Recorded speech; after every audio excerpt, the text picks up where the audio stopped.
Umaabot na sa 17 mga lugar dito sa lalawigan ng Pangasinan na nagsuspinde ng kani-kanilang mga klase sa pampubliko at pribado mga paaralan sa all levels dito sa lalawigan ngayong Lunes, September 4. Ito pa rin ay dulot pa din ng habagat na inihila ng bagyong si Hana. Kabilang sa mga lugar na nagdeklara ng suspensyon ng klase ngayong Lunes ay ang mga lugar ng bayan ng Binmalay, Dagupan City, Santa Barbara, Lingayen, Calasiao, Mangatarem, Malasiki, Infanta, Mapandan, Mangaldan, Alaminos City, Bugalyon, San Fabian, Bani, San Carlos City, bayan ng Mabini at bayan ng Sual.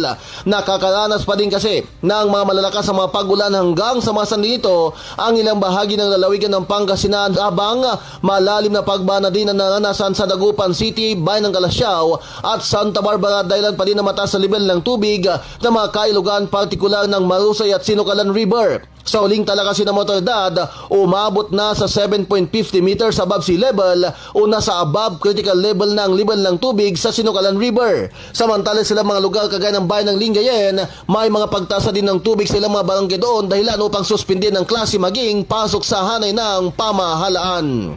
Kasama na dito sa IFM Dagupan, ito si Idol Bat Sagtalaw, Tatak, RMN.